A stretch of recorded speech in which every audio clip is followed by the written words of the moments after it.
నాకు భార్య మీద కేసు పెట్టారు, అయినా కూడా నేను మాట్లాడలేదు. నా కుటుంబ సభ్యులను బెదిరించారు, అయినా మాట్లాడలేదు. నన్ను చేత్కారమైన మాటలు మీ మీడియా ఎదురుగా మాట్లాడారు, అయినా మాట్లాడలేదు.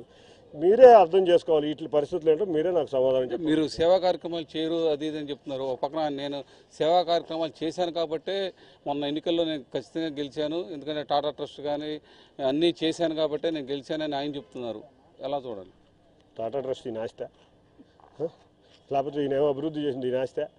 నా సొంత డబ్బులతో, నా డబ్బులతో పేదవారికి ఉచితంగా 2 సంవత్సరాల నుంచి భోజనం పెడుతున్నాం. వైద్య సహాయం అందని పేదవారికి వైద్య సదుపాయం ఇస్తున్నాం.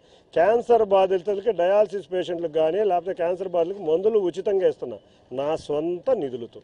అంతేగాని నేనేదో ఎంపీ లాడ్స్లో వచ్చిన డబ్బులతో ట్రాక్టర్లు కొనిచ్చి పంచట్లేదు. టాటా ట్రస్టు ఆయన రతన్ టాటా గారు విజయవాడ వచ్చిన రోజే చెప్పారు. ఏమనంటే, చంద్రబాబు నాయుడు గారు అంటే నాకు అత్యంత ఇష్టం, అందుకే విజయవాడ నియోజకవర్గాన్ని మొత్తాన్ని దత్తత తీసుకుంటున్నామని చెప్పారు. 2019 వరకు టాటా ట్రస్ట్ పనిచేసింది. ఎప్పుడైతే చంద్రబాబు నాయుడు గారు దిగిపోయారో ఆ రోజు నుంచి మీరు టాటా ట్రస్ట్ని చూసారా? నేను 100 ట్రస్టులు తెస్తాను, 200 ట్రస్టులు చెప్తాను అని మాటలు చెప్పుకుంటమే కానీ తెచ్చి చూపించు కదా. నేను ఢిల్లీ స్థాయి మనిషిని, నేను రతన్ టాటా స్థాయి, నీ స్థాయి ఏంటి లోకేష్ అని మీరు మాట్లాడారు. మన కుటుంబం లోకేష్ గారి కుటుంబాన్ని విమర్శించిన స్థాయిలో మన కుటుంబం లేదు. అది మనం అందరం గుర్తుంచుకుని బిహేవ్ చేయాలి. వారి కుటుంబం ఎన్నో త్యాగాలు చేసిన కుటుంబం, రాష్ట్ర ప్రజల కోసం ఎన్నో త్యాగాలు చేసిన కుటుంబం.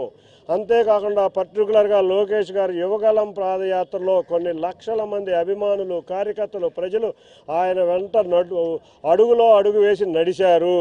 అటువంటి కుటుంబాన్ని నీ స్థాయి ఏంటని ప్రశ్నిస్తున్నాం. మన కుటుంబానికి అంత స్థాయి లేదు నాని గారు, అది మనం అందరం గుర్తుంచుకుని బిహేవ్ చేయాలి.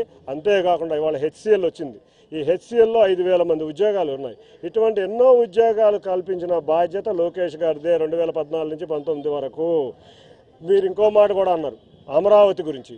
ఈ అమరావతి అవసరమా అన్నారు. ఇవాళ రాష్ట్ర ప్రజల కళ, మనకి రాజధాని, కలల రాజధాని చంద్రబాబు నాయుడు గారు రావాలి, రాష్ట్రం అంతా అమరావతి వల్ల కలకల్లాడాలని కోరుకుంటున్నారు.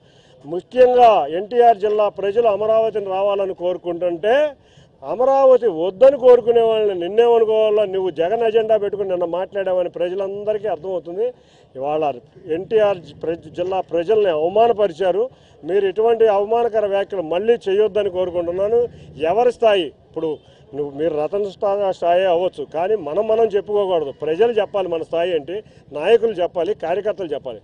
అటువంటి వ్యాఖ్యలు మనకు మనం చెప్పుకుంటే ఇది సెల్ఫ్ డబ్బా కొట్టుకుంటూ ఉన్నట్టు అవుద్ది. కాబట్టి ఇటువంటి వ్యాఖ్యలు మళ్ళీ ఒకసారి చేయకూడదు.